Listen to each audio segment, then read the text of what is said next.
Welcome once again to another episode of C-Suite Cafe, a program where we engage leaders in business and policy, get out from them matters and themes and topics that will inspire, motivate, and, if you like, direct you in case you want to be as successful and good as they are.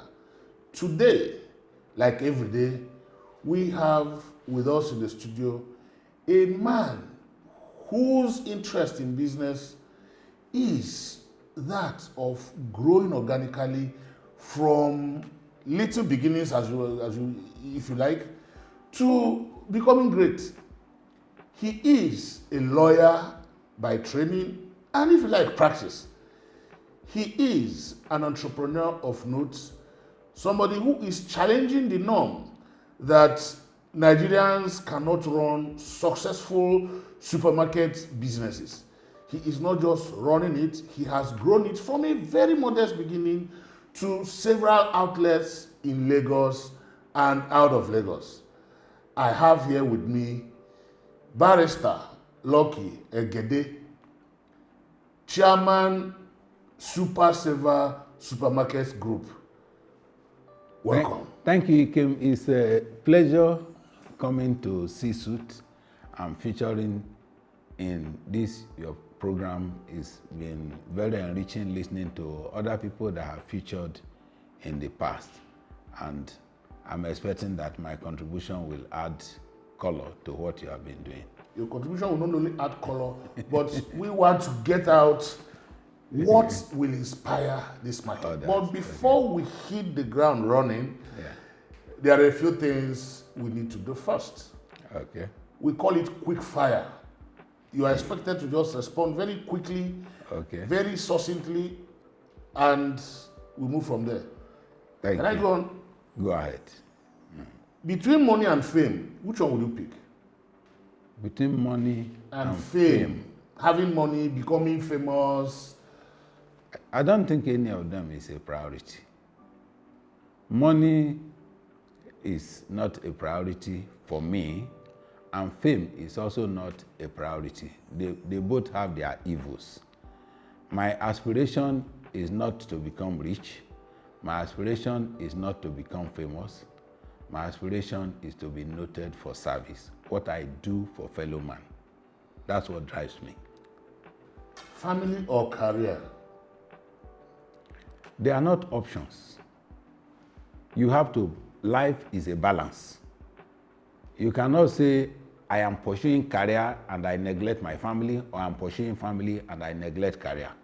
There was somebody who, I listened to one of the men of God that I admire so well, Pastor Lutoye of Winners Chapel. And he said, nobody tells a jobless man, honey, I love you. He said, when you lose your job, that honey, I love you will disappear. It's because you have a job that honey is loving you. So don't throw away your job to pursue family, and don't throw away your family to pursue job. Life is a balance. You're a businessman in Nigeria. Yes. Would you rather invest here or abroad? I will invest in Nigeria. Even though you're here already. Any day I will invest in Nigeria is my priority. What other business would you have been doing if you're not doing what you're doing right now? The opportunities in Nigeria are endless. I've always said Nigeria is a land of gold. If I was not in supermarket, though I'm in several businesses presently, people know Supersavers Supermarket. We are into real estate. That is not too known, but in the next 2 years, our real estate would have grown to where it becomes as famous as the supermarket chain. Our farm is also coming up, the original food and beverages farm. We are in Ikorodu, we are also in Egede. We are into portfolio investment. We manage portfolios. And there are so if you say, if I was not in supermarket, what else would I have been doing? You are already in several places, yes. Yes. Okay. Politics or private sector? I will always be in the private sector. if your leadership qualities is called upon? Well, the environment, if I am called to come and serve, it's my desire to serve. Like I said, I don't need money, I don't need fame. I need opportunity to serve. Every opportunity to serve is an opportunity I will embrace any day, but preferably not in the political landscape, because I don't know how to tell lie. I was not brought up with it and I can't learn it. He doesn't need money. Most probably by the end of every month, I'll go to the accountant of his companies to transfer the profits that he makes to me. Yeah. And on that note, we end this segment. Welcome to C-Suite Cafe, and then that's our coffee time. Thank you. Welcome. Thank you.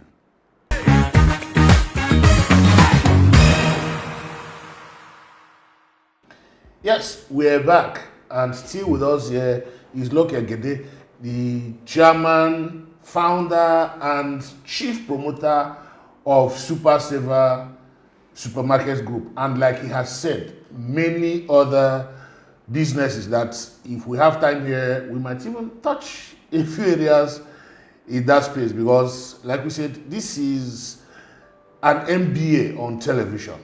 Our viewers have to learn. Lucky. You are lucky to be a lawyer, to be a financial expert, to be many things. But there are strong conversations in Nigeria about starting off. A lot of people blame lack of capital. A lot of people who has capital will say they don't know what works. Mm-hmm. Even those who have nothing will say we'll be looking at starting big and heavy.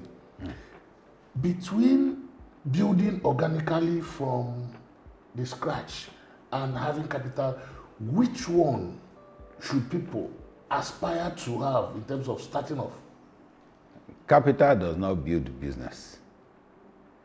When I talk capital, I talk about financial capital. Yes, that is not what builds business. Yeah. You would have seen from experience that globally, 65% of global billionaires are from poor families. They didn't inherit wealth. So if it is money that makes business, those people who inherited wealth would have been the people you are hearing of all over the place. Look at in your environment in Nigeria. How many rich men's children became rich? Almost all the people you talk to, they will tell you, we started from nothing. Literally everybody started from nothing. If you listen to them, what did Jim Ovia inherit? What did Tony Elwelu inherit? What did Dangote inherit? It's not somebody bringing capital. If you know how to multiply 10 naira, you will be a great business person. So business must start with idea. What service do I have to offer to society? What is my unique area of offering? What distinguishes me from the next person? That is the beginning of your business. So once you understand your unique value proposition, what you have to give to society, you are a business person. Every business is an offer of service. That's why I said, my excitement is not, if money excites you, you can't do business. Success doesn't have a destination, but people argue that there's a certain minimum threshold where you arrive and you are considered successful and probably entitled to your bragging rights. What do you make of that? No human being is entitled to a bragging right at any point in time. When you left primary school, you got your primary school certificate. That's a success. You went to primary school, you passed. But are you going to start bragging, I'm a school certificate? No. You are looking for secondary school. You go to secondary school, you pass all your papers. You've succeeded at that. There is no time where you stop and say, I can now sit down to start bragging. I made 6 credits in my school set. Your mates have moved on to university. Those who made 5 credits have gone to university. You are bragging with your 9 credits at home that you are successful. In 4 years, we will see whether you are truly successful. So success doesn't have any arrival point. That a successful person will keep dreaming, keep innovating, keep setting dreams and expanding the dream. I say, if all your vision can be accomplished in your lifetime, you don't have a vision. Wow. Now, This question, I mean, this particular question is very interesting, especially when you said initially that children of rich men or so called, they are not as popular on the lips of people as people who started from zero background. Yeah. But ordinarily, they had things they should leverage to dominate, to expand. What slows them down? Okay, that takes us back to the question, the arrival mentality. I can't do this because I am from a rich family. I can't touch this work. I can't touch that work. Your father or your mother, whoever left the wealth, got there because he could touch such works. Those things you are not ready to touch because you came from a rich family. Those are the things your parents touched to go up there. And if you don't touch them, there is no, I went to school, I made a first class, and I give birth to a child. The child says, because my father made a first class, I don't want to read. I am the son of a first class holder. That child will die an illiterate. And that is what it is, even with business and with every other thing in the world. My father has money. If I don't know how money is generated, I will die poor. Because there is no money you are spending that will not finish. Keep taking from it. You know, I recall when Abiola called 30 universities in Nigeria to come and take ₦1 million each. Then $1 million was $1 million was $1 million. So he was giving out, and somebody called and said, the way you are giving out this money, will it not get finished? He said it's not possible for Abiola's money to finish. That what he's spending is just the interest. The man died. How many years after? Can you name his children that are rich? He was the richest man in Africa at the time. Where are the children that are rich that you speak of today? So, was he buried with the money? The answer is no. Check all the people that you know.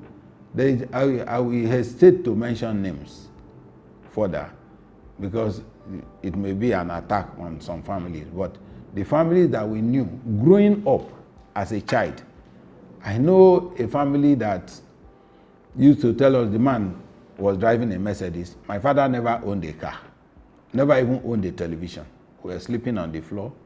So this man was, when we are playing on the road, he will stop his Mercedes and say, you children playing on the road, if I use my car to kill you, I will give police money and walk away. But you can't name any of his children today. And those people that were playing on the road that he could kill, nothing happened, can give out that Mercedes every week. So, given what you have broken down for us now, Nigeria has had this challenge of building generational wealth. Yeah. You've made reference to certain individuals who were wealthy, but who couldn't transit what they made as business people, as successful people, to their children, even if it is by mere inheritance. Companies founded by individuals start going down when those people die. It is not usually so in other parts of the world. Yeah. We are drinking Coke today because John Pemberton discovered it, sold it, and eventually Coke has been growing from generation to generation. Yeah.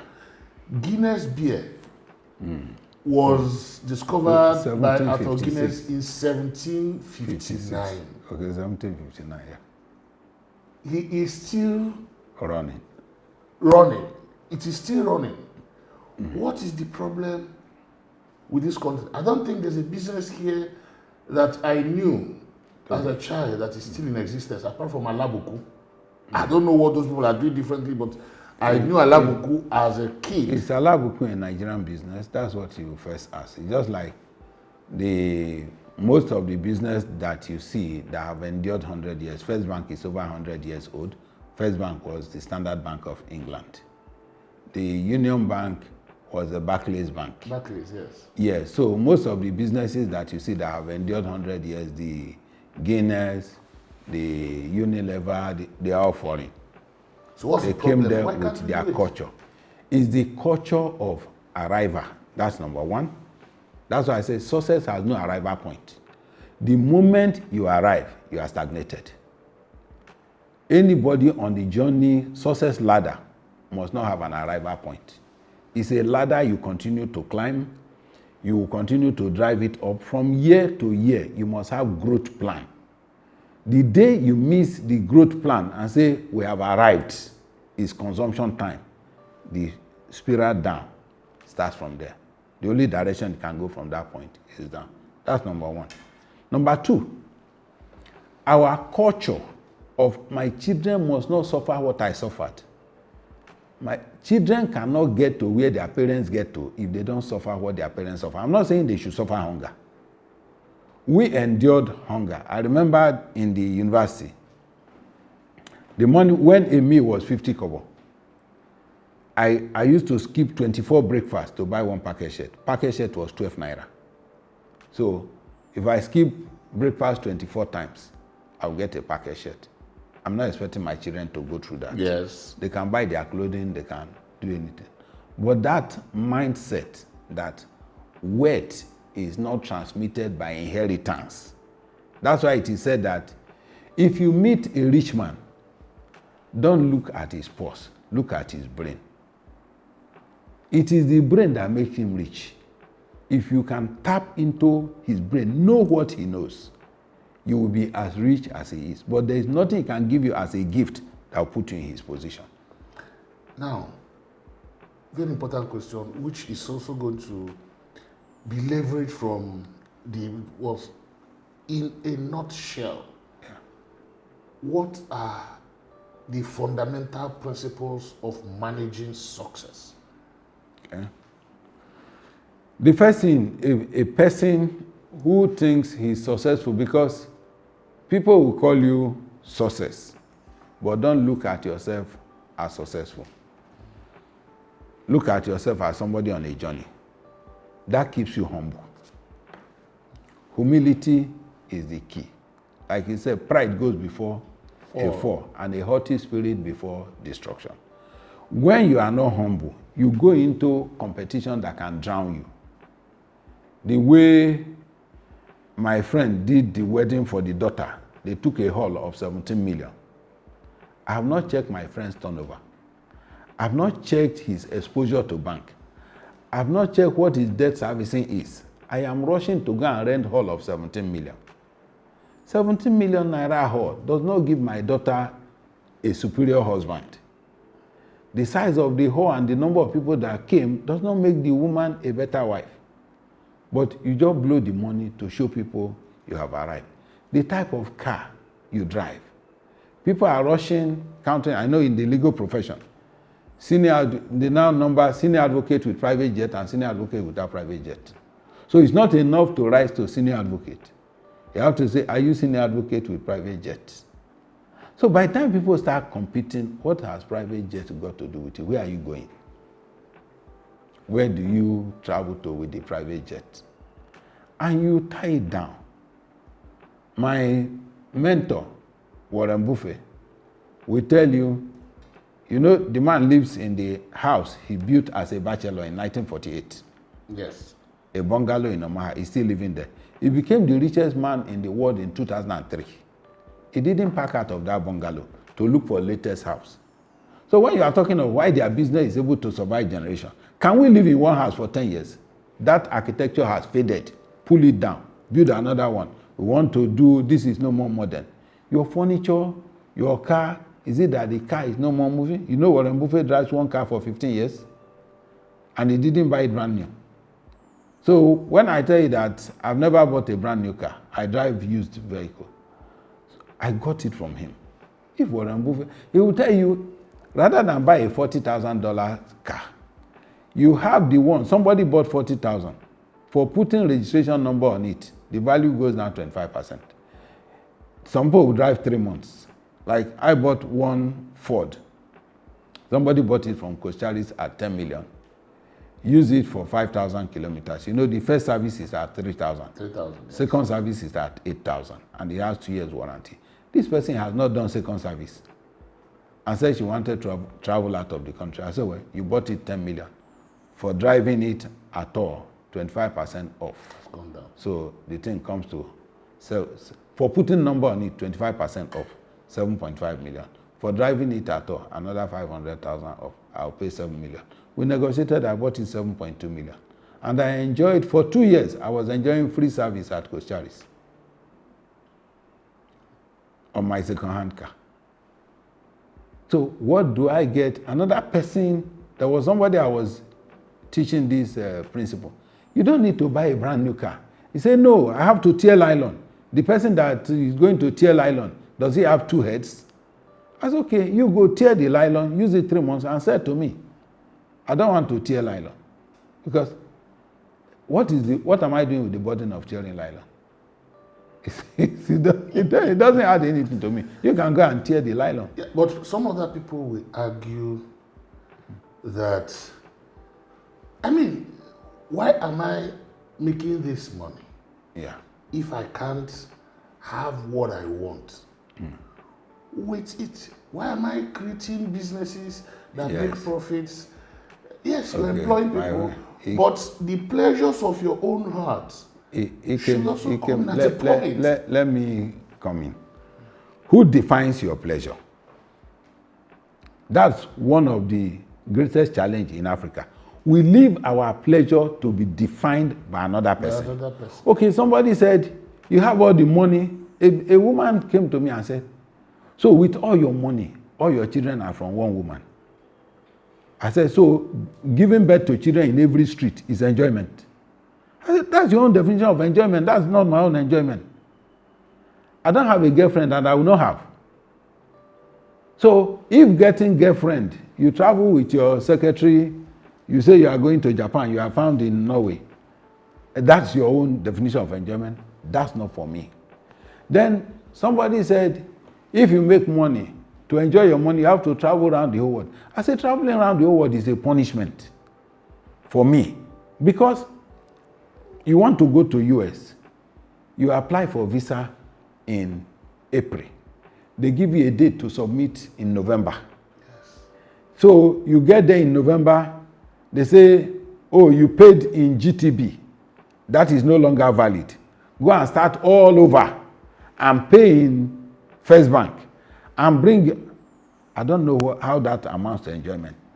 What value is America going to add to me when I get there? Assume you get the visa.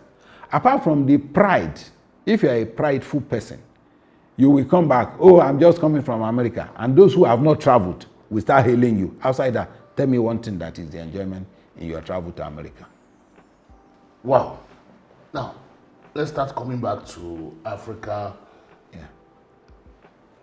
Investing here is like walking in a landmine. But people like you are investing here and profiting. What are you doing that other people are scared of doing? That we talk about foreign investment is not coming, capital is not flowing, Africa wards. What are the benefits of investing on this continent? Let's even talk about Nigeria. Yeah, okay. If you want to know that, we can talk about the risk factors. If you want to know whether foreigners are flowing into Nigeria, go to the international airport and stand when the aircrafts are coming. Check the percentage of Chinese that are coming in compared to the number of Nigerians that are coming in. Yeah. What do you think the Chinese came here to look at bridges and roads? We don't even have as many bridges as they have in their country. Yes. They come here because they identify that Africa is full of opportunities. The people that are not coming, they are also coming, but they don't come visibly. All the weapons of mass destruction are made in Europe and America to wage war in Africa and Asia. You don't fight war in America, you don't fight war in Europe. But they manufacture everything we use to kill ourselves. So when they come, they don't come as investors.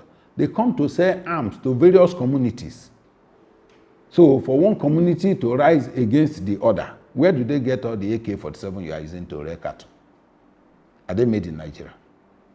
They are coming. Their investment is in arms for destruction of our people. And when we get wise about it, we will know who we call foreign investors. Are they investing in Nigeria? Yes, they are investing in the sale of arms and ammunition. And we are using it to enter Benue, wipe out a village, go to Enugu, wipe out another village. It's somebody's investment that somebody is making money from it. And they arm politicians for destruction of their nations. That's their own investment. For what Yes. what benefit? They benefit if you are selling arms. I say all that they sell is arms and ammunition. They make, what is America exporting? America exports war all over the world. Tell me any other thing America is exporting to stay great. They export war. So if there is no trouble anywhere, America is not at peace. They want to make sure you are fighting. And they will engineer one person against another and make sure war does not end. Forget about all the noise of we want to bring peace. America cannot bring peace to anywhere. If we are going to enjoy peace in Nigeria, Nigerians have to wake up to know that Igbo is not the enemy of Yoruba, and Yoruba is not the enemy of Igbo. So the person telling you that you're enemy of each other is from outside and is making huge profit from convincing you that you're enemy of each other. There is no place that have the growth potential that you have in Africa.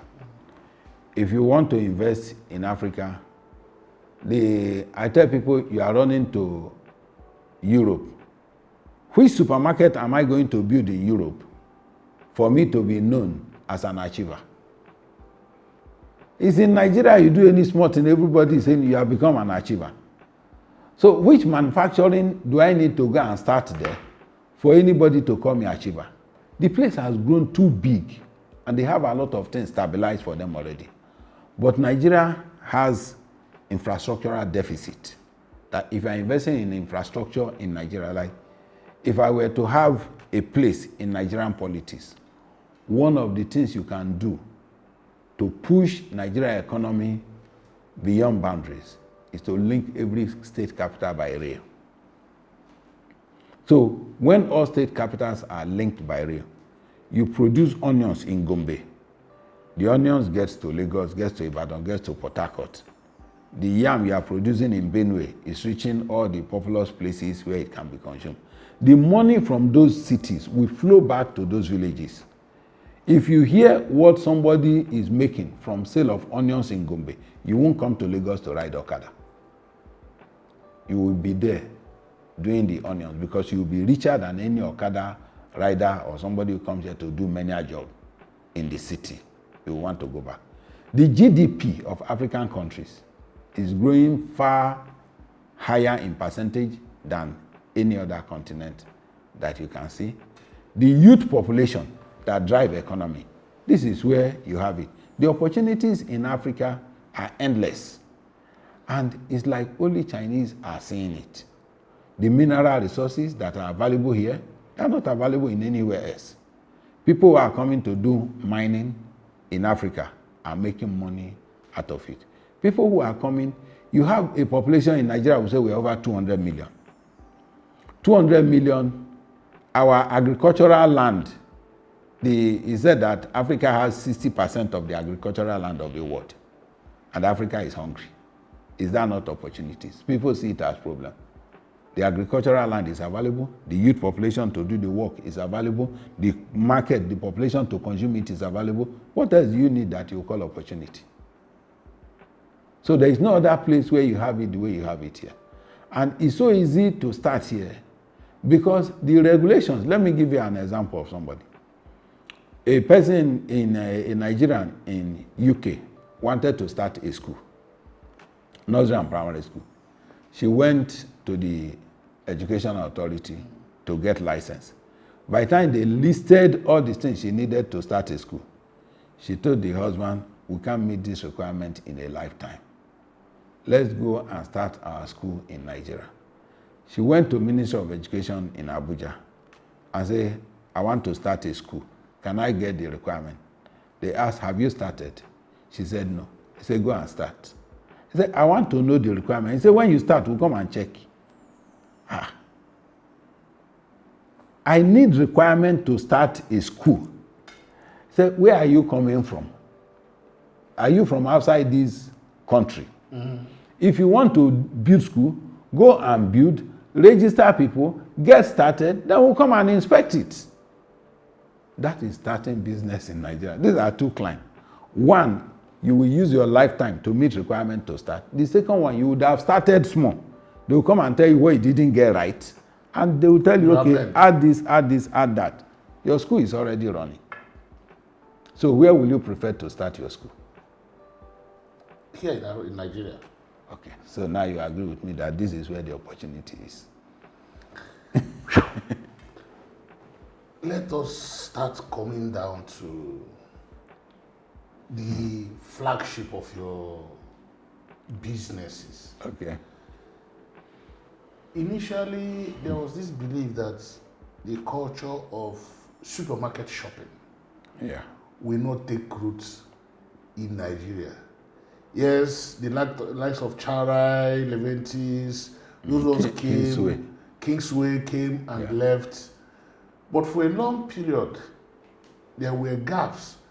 Yes, Egede was there, but on very small size shops. Yeah.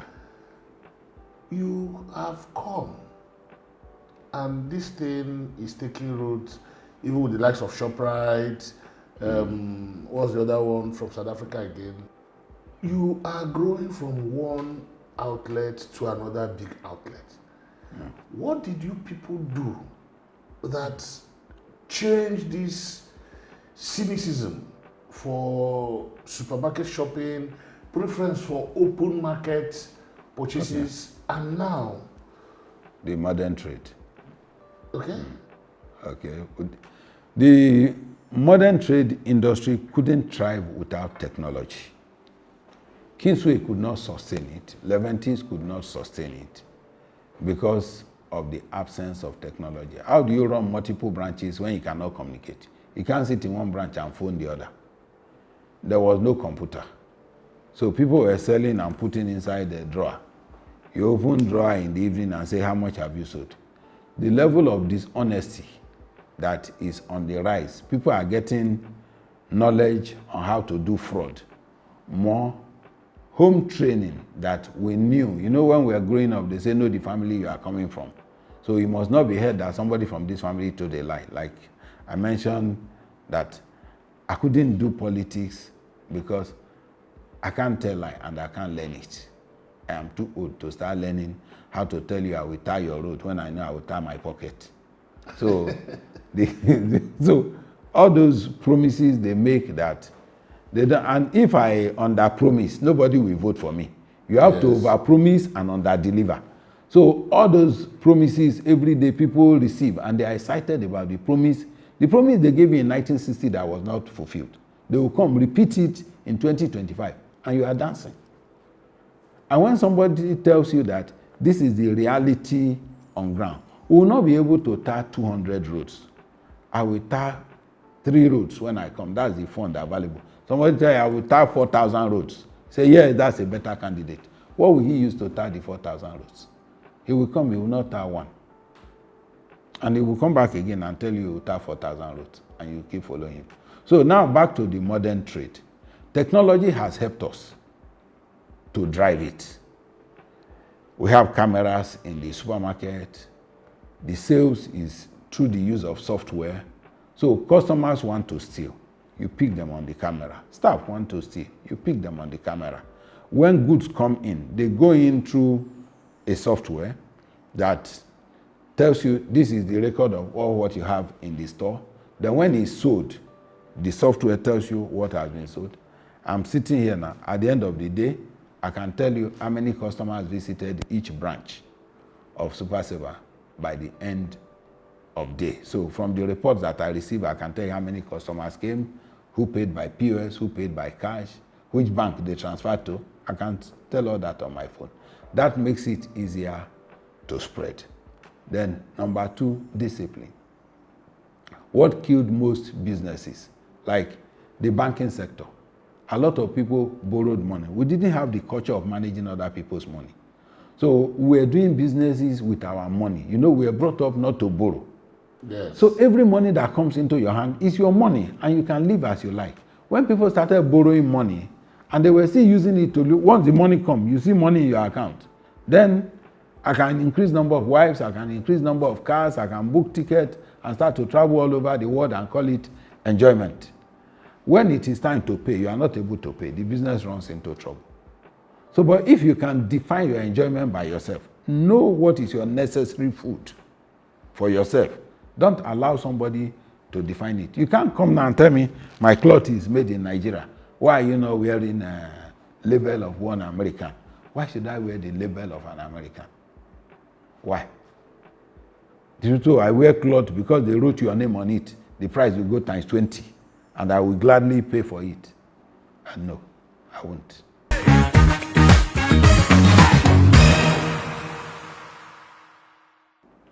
Now, you know, you mentioned technology that minimize infiltration. Look, I'm going to tell you a story. At a time, every month when I was still in paid employment, I was working in a bank. Myself and my wife, we shop at the end of every month. Yeah. Once salary comes on 24th, the next weekend, we drive to a supermarket in our neighborhood and buy everything. On this particular day, we bought things, and this technology you're talking about was already there because it's a supermarket. They were growing already. Yeah. They punched those things, gave me the ticket, and it amounted to, I think, 50-something thousand naira. Okay. It was almost an argument between them. And I said, you wanted to stand there to start tallying the numbers. And I said, no, this machine Cannot make mistakes. cannot lie. I rolled that thing, trashed it on our way out, and while I was loading our purchases in the car, she just bent and picked it up. When we got home, she emptied all our purchases on the dining table and was taking them one by one. Tin tomato, pig milk, 3 Crown, Milo, you know, all those things. Yeah. And we discovered that while we had, I think, we bought 10 tins of milk. They billed me for 30. Wow, okay. While we had, I think, 15 tins of tomato, they billed me for 45. And she gave me the thing, I panicked. It was around 10 that I started running back to that supermarket. I got to the gate, they were just shutting down the door, and I started screaming. The manager called me and shushed me, said, begged, that please come tomorrow morning. I arrived there in the morning. I didn't return there with all our purchases. I just showed him our ticket. I said, see, you people are doing fraudulent things here. I didn't buy things of this volume because my wife wrote the differential on that ticket. I said, this is what you did to me. The guy took me upstairs and asked me a question whether I wanted more purchases or I wanted to take my cash. And I preferred taking that cash because I was angry. He gave me my cash, so in excess of about 15 to 18,000 naira. Then, I'm talking about 2008 or 2007. Okay. And I went home. And it happened to me in the biggest shopping, it happened again in ShopRite. Let me even mention that one. Okay. How does that happen? With all this technology? Yeah, in human organization, what they do, you have people who are evil in character. You cannot know everybody. You put technology. Technology is to minimize stealing. It does not completely eliminate it. Even in the banks. Anywhere. Cashiers in the banks still steal. In any organization. What you have put in place is something to help you check. What that cashier wants to do. A machine 15 for you when you bought 5. There is a difference of 10. The people who will buy, she knows the value of that product. Some people who, maybe you paid with your card. Yes. The people who will buy with cash, she will remove that cash, and the account will still tally. So what we do in my own case, in our own supermarket, any cashier that sold POS, you bring POS to remit account, and you say somebody bought for cash, I mistakenly machine for POS. And somebody bought with POS, I mistakenly machine it for cash. That's your last day as a cashier. You are not permitted to make that error. Because it is where such errors are permitted that you get such fraud. Yes. So, how did we arrive at it? It has happened before. Then, every wickedness that happened in the system, you look at how do we make sure this does not happen again. So, for it not to happen, for so long as you allow cash machine for POS, POS machine for cash, and you call it error, it is not error, it is fraud. So, with technology, you are able to check that. When there was no technology, the time you pack things together, they use calculator. Your purchase is 56,000. You pay 56,000 and you go. There was no way you will know that they overbilled you. Technology also helps you to know that you have been overbilled. Technology helps the owners of the business to put measures in place to make sure it does not happen again. In our informal conversation the day I visited the office, you told the story of how you started. From building a small shop in a close that nobody was expecting there will be footfalls there. Let's hear that story again for the benefit of those who were not with me on that day. Well, I enjoy the best way to do business is to start small. Start from where you are. A lot of people wait. I'm not able to start because I didn't have all the money. You will never have all the money without starting. That's the truth. It's when you start, you have the benefit of starting small. Your mistakes will be small and can be contained because of the size at which you are starting. If you start small, you make small mistakes. If you start big, you make big mistakes. So your mistakes at that small level are not fatal. When I wanted to go into retail, we started with importing. I didn't even have a shop first. We started with bringing goods into my house from UK. I didn't have a distribution van. We were calling supermarkets to come, bring your van, come and buy from my house. So once we bring it to the house, we offload, we call supermarkets. We have goods here, come and buy. Bring your van to come and pick it. They were coming to pick. Then I got supermarkets that we buy and refuse to pay. They buy on credit, they finish selling, place order for more products without selling for the old one. And I have overdraft from Diamond Bank. I borrow money to do import. It takes about 60 days for the goods to arrive here. You buy it 30 days on credit. That's 90 days that I'm servicing the credit. At the end of the 90 days, can I have my money? You said, bring more products without paying. I said, no.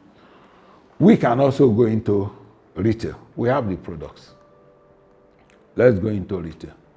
I didn't have all the money to do retail. So I started from half a plot at 16 Kasumu Street, Shangisha. They call it street, but it was actually a close because there was no way out. Then Kasumu Street, anybody that knows Shangisha in Lagos, know that Kasumu Street was a close until about 4 years ago that they opened it onto another street. And somebody came, how come you put supermarket in a close? Have you ever heard of it? So, well, I have put it, I'll put it. What do you do to grow a small business? We started incentives that are not known. We introduced loyalty incentives. So for every 1 naira you spend with us, we open an account for you, you say 1 kobo. On every 1 naira you spend, you have 1 kobo saving. When that, it gets to the 1,000 kobo, 100,000 kobo. That's, if you spend 100,000 naira, you have 100,000 kobo, which is 1,000 naira. It's discharged, the system will discharge it for free shopping. That was attracting people to come. That's supermarket where they have savings. We say, okay, as super saver, you have 2 levels of saving. Number one, we sell for less. So you will buy at below the market price that you get with competitor. The second level of savings is that 1 kobo is saved for you on every naira you spend. That was the second level of attraction. Number 3 level of attraction is the customer service. We started business in an environment where if you say, how much are you selling this cup? I say 15 naira. I say, please, can I pay 12? Say, thief, come and steal it. Useless man. I don't know whether, have you experienced it before? Yes. Okay. So, in such environment, I trained my workers. I said, this is the environment in which we are opening business. You know what you are going to do to be different. Every person that comes, you must tell them, thank you for coming. God bless you.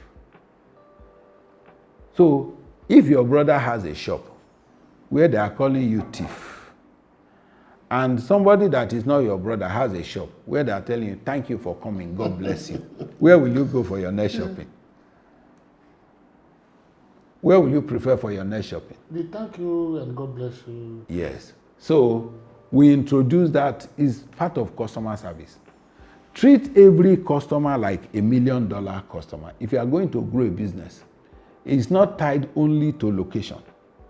You can turn your disadvantage. People were ready to take the inconvenience to come to us because of customer service and our pricing. The relationship with customers that you come, we knew our customers by name because we register you as loyalty customer, we know you by name. We call you on phone. At that time that we started, you get home in the evening, you will get a phone call. You were at Super Saver today. Thank you for visiting us. The customers were not too many. But thank you for visiting us. We really enjoyed your presence. Thank you for coming. We appreciate it. I hope you're satisfied with your purchases and all that. Then the next time you want to shop, you remember that place. Then when you come with children, most shopping is done by women. When they are coming, they come along with their children. We had gifts for children. So sweet, when you finish buying, we bring sweets and give to your child. Say for this child, the children that came with you. The next, your child will ask you, Mommy, are we not going to the supermarket today? You know what it means? When the child is saying, are we not going to the supermarket? Yes. Are we not going to the supermarket today? When is are we not going to the supermarket today?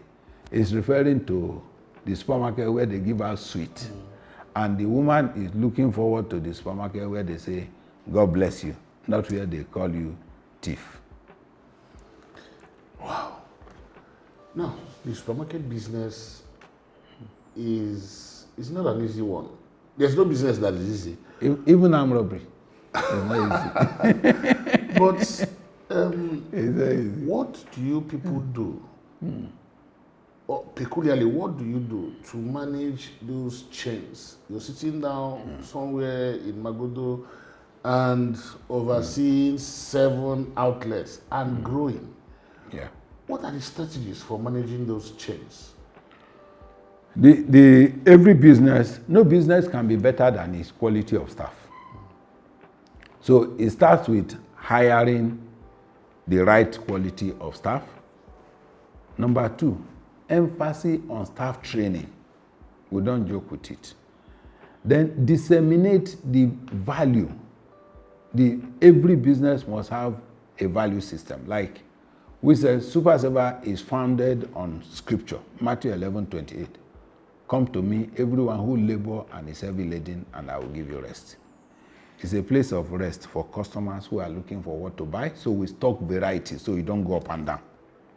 It's a place of rest for the unemployed that has been looking for a job. It's a place of rest for people who collect salary and misuse it. We teach you savings, we teach you investment, we teach you. It's a place of rest for people who want to own their businesses but they don't have the capital to start. You share profit in Super Saver. So when we say, come, everyone who labor and is heavy laden, and I'll give you rest. It's not rest when you get to heaven. Because we are called to give rest to men.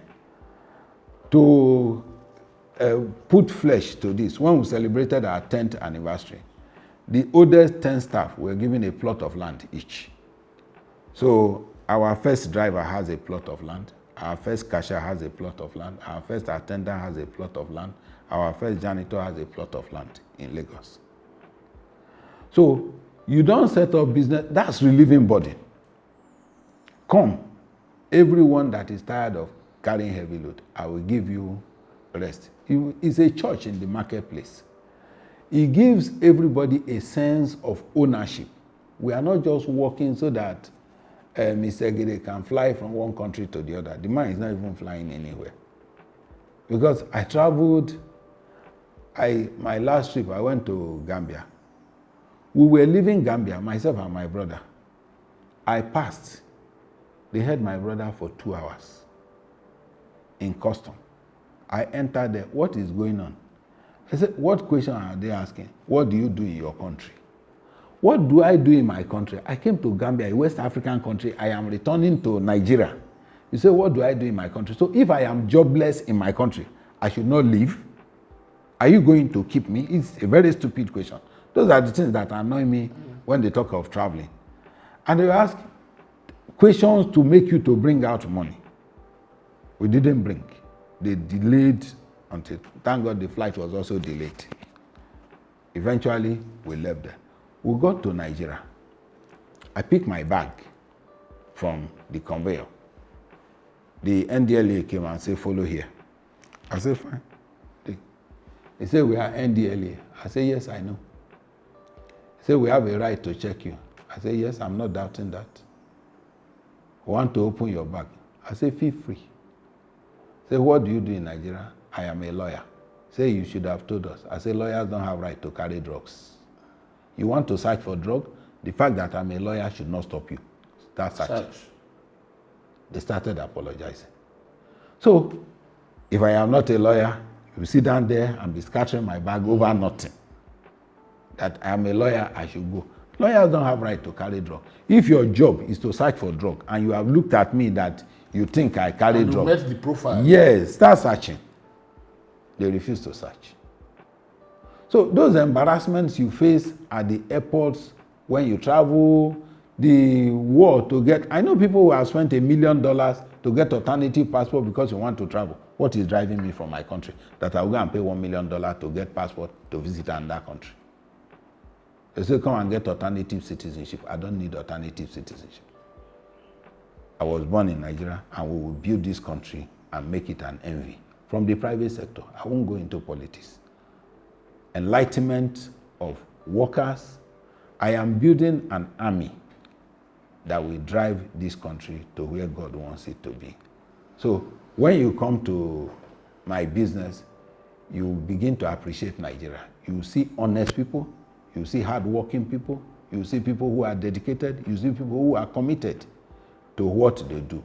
People are satisfied. So when you are narrating stories about, oh, Nigeria is evil, is 419, I say, no, that's not my experience. Somebody said Nigerians are lazy. I said, that's not my experience.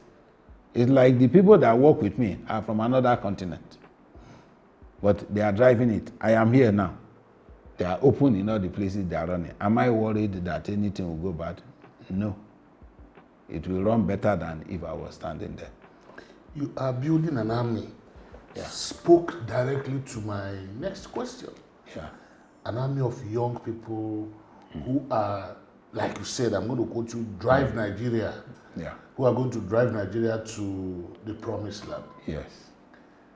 A lot of young people these days are scared of entrepreneurship. Okay.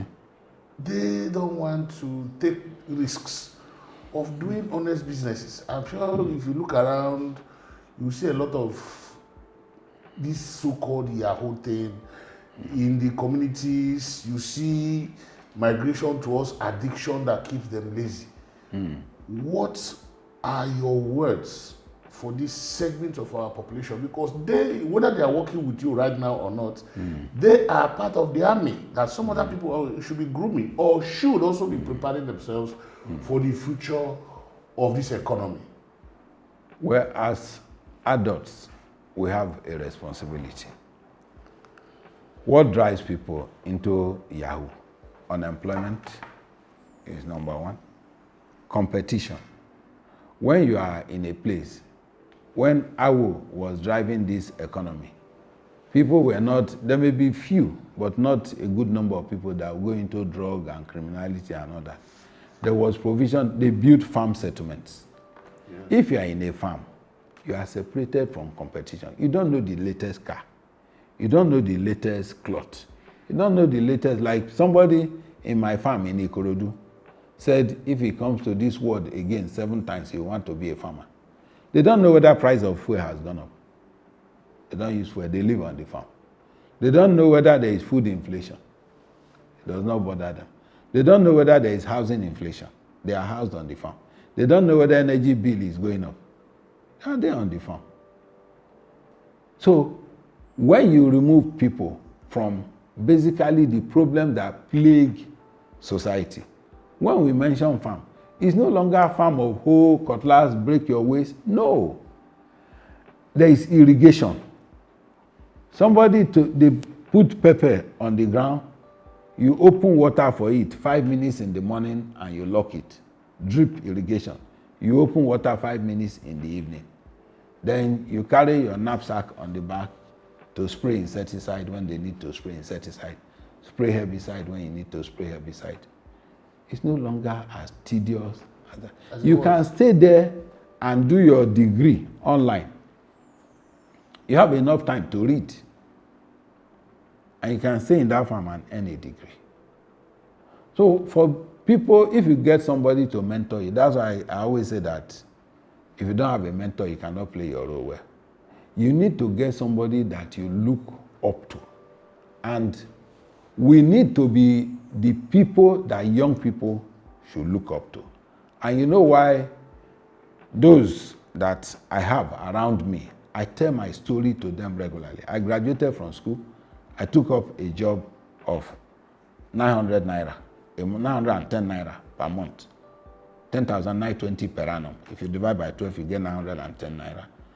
After tax, I was getting 846 naira. You will think that, I stayed on that job for 19 years. It took me 19 years to rise from 910 naira to 130,000. 130,000 was my last salary when I was living after 19 years. But did that keep me poor? The answer is no. Because it is not what you earn that will make you rich or poor. It is what you do with it. When I collect my 846, 500 is saved. From the 500 naira I was saving every month, I started financing LPOs while I was in employment. I started financing local government contractors for profit sharing. I started doing, there's some other things I was doing, like registration of companies for people. Yes. It did not disturb my employment. Then stock market came. I went into the stock market neck deep and was borrowing heavily for it. That was what threw me into the big business level. Okay. You have a super saver now. Yeah. It's growing big. We had a foreign supermarket that they are still there, even though there were stories about whether they are going to leave or not. Mm. When are we going to begin to see brands like yours, like some other ones who are sprouting here and there in Nigeria, engage Africa and most probably the rest of the world? Do you think we have what it takes in terms of how Nigeria is perceived around the world to have a super saver Ghana, super saver South Africa, super saver Gambia, super saver Congo, super saver Rwanda? Yeah, it's not difficult. First thing is to get businesses that are sustained across generation. In the days of Sam Walton, Walmart was an American supermarket.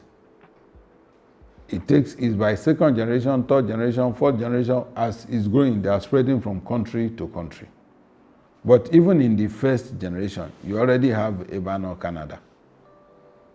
They opened in Canada. Ebano? Yes, there's ever none in Canada. So Nigerians are spreading, and we have the capacity to do it. And people have been asking me, why are you not spreading out of Nigeria? I said, that's not my calling. I was called for employment generation in Nigeria. That's why you need to define what moves you. I say when you want to start a business, first thing is the vision. Yes. Define what moves you. What are you pursuing in business?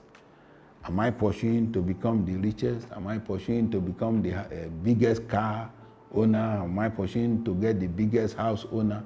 All I'm pursuing is employment generation in Nigeria. And once that is the goal, opening in Canada doesn't solve that problem. So understand what is your calling. When you see people who cannot define their calling, they go into competition. Somebody said, what are you doing about competition? I said, I don't compete, I complement. If you open, let me say, when I opened the Kosi branch, somebody wanted to open in the street directly facing where I'm at a corner piece, on one of the streets that run through the supermarket. Somebody wanted to open a supermarket and said he didn't know where to buy chef. I directed him to where to buy chef. He said he doesn't know people who install software. I gave him people to do software. He said he's new, he just left the bank and want to do supermarket. He doesn't know where to buy the goods to sell. I gave my procurement staff to help them procure what they will sell in the supermarket. The man came to me. He said, I've never seen a human being like you. I'm opening supermarket near you. And I gave my staff, gave everything that he needed to run. I said, yes, I'm creating job here. You create job there. All the people will be working and we are fine. You will sell your own, I will sell my own. Your opening does not reduce me. In our branch in Osakpa, we share fence with Secumo. And somebody came and said, he said, I dare not this. Even the bank asked me, how do you want to put supermarket in the next compound to ShopRite? ShopRite is in Secumo, only fence separating, and you are putting a Nigerian supermarket. I said, they will sell their own, I will sell my own. Everybody, they will employ some people, I will employ some. We're all in the same market. And we run. Nothing calls for fight. When it comes to money, it shouldn't be. I have bought land. I borrowed money from the bank, bought land. I went to the land, and somebody was there and said it was his own. They carried cutlass and carried talk away. I walked away. I did not go to court. I didn't fight them. I just left. Since November 2013. And when I saw the man that arranged it, after that I have given him money. Serious? I've given him money. You don't steal from me to become richer than me. Those who steal from me will always be behind. So, instead of fighting you, I just sympathize with you. If you are hungry, I will still give you food. If the one you stole, you finish it and you are hungry, I will still buy food for you. And if the person comes back to steal again? He cannot come back to steal again. So, what you do, you remove yourself from the line of vulnerability. Yeah. So where I position myself for you to be able to steal, I make sure I'm not positioned there continually. Yeah, let's look at your supply chain management. Yeah. How do you get, because some people will go to supermarkets and come out. By the way, I'm a loyalty Customer. in Supersaver. This thing, as you're seeing it, was purchased from Supersaver and a whole lot. I think I was still there yesterday to shop. Okay. How do you manage to get out counterfeit products, fake? Yeah. Because some people take advantage of people, okay, you just package it and sell anything, sellable, whether they are top quality, whether they are fake. What do you do in your supply chain management to make sure that this doesn't affect your business? For products that are made in Nigeria, we have direct relationship with manufacturers. Seaway delivers to us directly. So you can't get fake Seaway from us. Coca-Cola delivers directly. Nestle delivers directly. They load in Agbara, they bring for us. So for made in Nigeria product, there is direct relationship, we have agreement. And the advantage of having agreement with the manufacturers is that you enjoy credit from them. Yes. Nestle gives us up to 30 million naira credit. Well, Coca-Cola gives us credit. And so many. For most of the foreign products, Far East is their major distributor. And they give us credit. So we have no reason to patronize people who are producing in the gutters. No. That's why when people say they got fake, I say, why not go to a standard supermarket? The roadside, because you believe roadside will be cheaper. At the end of the day, you can buy poison, buying from roadside. Go into a standard supermarket. Even if it looks a little bit more expensive, it will be worth it at the end of the day when you look at what you are saving in terms of your health, particularly if it's something that you will consume. Go for the best. We're winding down, and I need to look at, because you just mentioned the credit support that you enjoy from manufacturers, even from those who import. Yeah. What form of support do Nigerian banks give to businesses like yours? Without the banks, we will not exist. The banks, from the very beginning, like after the first branch, the second branch was funded entirely by Diamond Bank. I said because it started as a zero capital branch, 100%. The bank, we got somebody who gave us land by divine providence. I took the document to the bank and said, I want to build a supermarket. It will cost 50 million naira. The bank gave me the 50 million naira, treating the land as my contribution. And while we were building, I went back to them. I don't have money to equip it. They said, oh, that's working capital. I said, I don't know the name you call it. For me, it's loan. I'm borrowing money. Yes. So you know the difference between loan and overdraft. That's your profession. I want to borrow. They gave 20 million naira as working capital. We use it to equip them. We call suppliers to bring goods. That was how Ikosi opened. When I saw how it was running, from then, we have always run on almost zero capital. If we want to build a 2 billion naira branch, we don't need to own 100 million. The banks are competing on which bank will build it. But most of the time, you see conversations around the rate of interest and their refusal to support startups. Yes, all over the world, there is what they call credit rating. When you talk of supporting startup, nobody wants to put money in something you have not tried. That's why I say start small. Start from where you are. Even God asked Moses, what do you have in your hand? You must have something. The Elisha asked the widow, what do you have in the house? You must have something. Start with it. When the banks see that you know what you are doing, the banks are existing for the purpose of lending. If they don't lend, they will die. If all of us go and create fixed deposits in the bank, and bank will pay us interest, and nobody is borrowing, how will the bank survive? Banks need borrowers to survive. They are looking for borrowers. They set lending target for staff. You must go and generate people who will borrow from us. So the banks are interested in lending. What we need to build credit history all over the world. You don't get to Europe now and go and borrow money for mortgage. No, you borrow for your phone first. They see whether you can pay. You borrow for your TV, microwave. They see that you can pay. Before you can talk of car, you borrow for car and you pay before you talk of mortgage. Your mortgage cannot be your first borrowing anywhere in the world.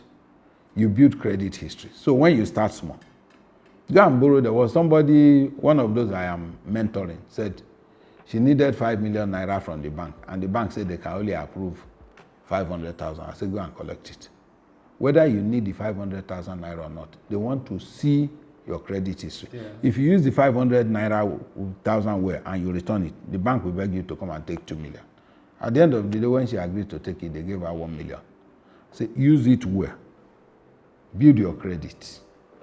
as we are building it, there will be willingness to give you more and more and more. That's how Dangote did not start with borrowing for refinery as the first borrowing. No. Yes. You start small, then you grow it big. If you didn't borrow small, nobody will lend you big. What's the future of Supersaver? I think we'll have another session for your other portfolios another time. Okay. But because this one is a full MBA session. Yeah. Thank you. What do we, and I'm sure when we call you again, you'll be glad to. I will not mind. What's the future of Supersaver? Well, our goal in Supersaver, that's why I said, if your goal, everything you dream of can be fulfilled in your lifetime, then you don't have a dream. I dreamed that one day, just like Walmart is the world's single largest employer of labor. It's a supermarket. It started like we started. That one day, Supersaver will be Nigeria's largest employer of labor. And we are driving every day towards it. So we don't measure our success on how much money we made. We measure our success on how much we have grown our workforce. And we keep adding to it. This year, we are doing 3 new branches.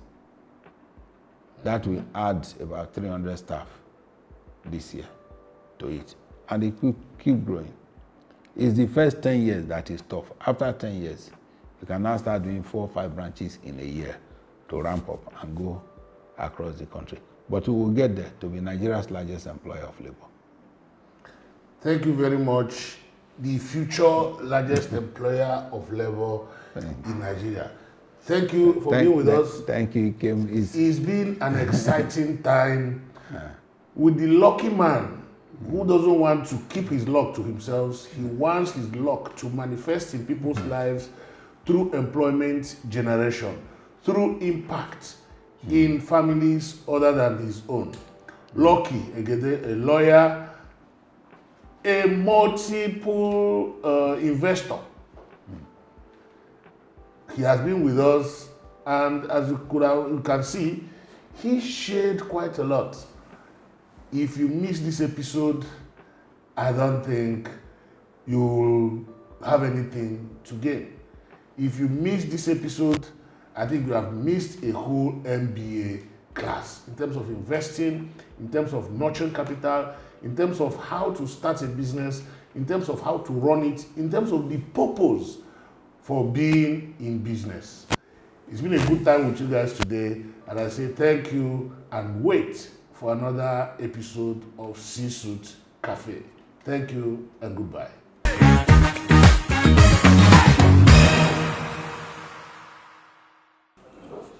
We have this as our own token. I'm sure very soon we'll have a much more enriching induction process. But this is welcoming you as a faculty of C-Suite Cafe. So thank you. Thank you for so being with us. And I know we look forward to meeting you more time. Thank you so much. Thank you. Lucky. Sorry, sir, can we start again? Yes. My name is Lucky Egede, a lawyer and serial entrepreneur, a mentor and life coach, the host of the Candid Cast podcast. I enjoy teaching, I enjoy mentoring, I enjoy storytelling to motivate the young people. My coming on C-Suite Cafe is 100% in alignment with my dream, my vision, what I believe in, and I am glad I participated today, and I encourage everybody to keep watching C-Suite Cafe. There is so much mentoring to get out of it, and without a mentor, you cannot play your role well. You need role model. Thank you.